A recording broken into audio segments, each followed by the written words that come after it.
Champions ট্রফির আয়োজক পাকিস্তান, কিন্তু পাকিস্তানকেই কিনা তাদের ম্যাচ খেলতে হচ্ছে অন্য দেশের মাটিতে। এমনকি পাকিস্তান ফাইনালে উঠলেও খেলতে হতো সংযুক্ত আরব আমিরাতে গিয়ে। শুধু পাকিস্তানই নয়, অংশগ্রহণকারী প্রতিটি দেশেরই ভারতের বিপক্ষে ম্যাচ খেলার জন্য যেতে হবে সংযুক্ত আরব আমিরাতে।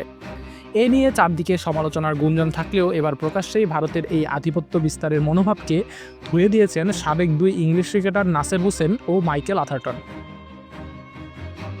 চ্যাম্পিয়ন্স ট্রফি আয়োজনের বহু আগে থেকেই আলোচনায় ভারতের এই অতি আধিপত্য বিস্তারের মনোভাব। প্রথমে পাকিস্তানে গিয়ে চ্যাম্পিয়ন্স ট্রফি খেলতে না চাওয়া সহ জার্সিতে অফিসিয়াল লোগো বদলে ফেলা, নানান বিতর্কিত কর্মকাণ্ড করে আসছে ভারত।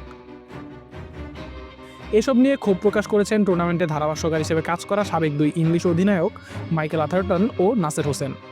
সামাজিক যোগাযোগ মাধ্যম এক্সে একটি পোস্টের কথা উল্লেখ করে নাসের বলেন, এটা বাড়তি সুবিধা দেয়া, সেরা দলটির জন্য টুর্নামেন্টে এমন সুবিধা।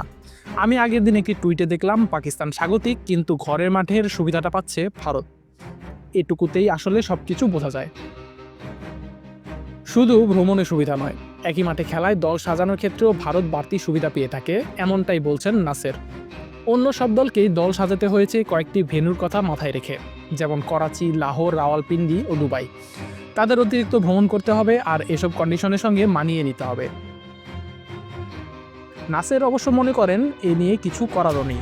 আইসিসিও এক্ষেত্রে অসহায় বলেই মনে করেন তিনি। এটা একটা বাড়তি সুবিধা, কিন্তু আপনি আর কি করতে পারবেন? যখন একবার ভারত বলবে আমরা পাকিস্তানে যাব না, তখন আইসিসির কি করার থাকে? ভারত পাকিস্তান ছাড়া এই ধরনের টুর্নামেন্ট করতে পারবেন না। তারা খুশি মনে ও স্বাচ্ছন্দ্যে দুবাইয়ে বসে থাকবে যে 6 ম্যাচই এখানে হবে।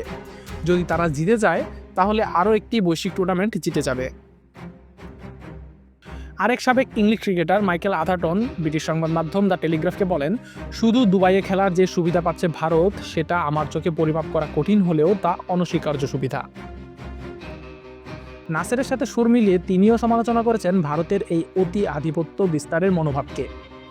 তারা শুধু একটি ভেন্যুতেই খেলছে, অন্য কোনো ভেন্যু কিংবা দেশে তাদের ভ্রমণ করতে হচ্ছে না, যেটা অন্য দলগুলো করছে। অর্থাৎ শুধু দুবাইয়ের কন্ডিশন নিয়েই ভাবতে পারছে ভারতের নির্বাচকরা। তারা সেখানে সেমিফাইনাল খেলবে, আর সেটা পার হলে তা আমার কাছে অনস্বীকার্য সুবিধাই।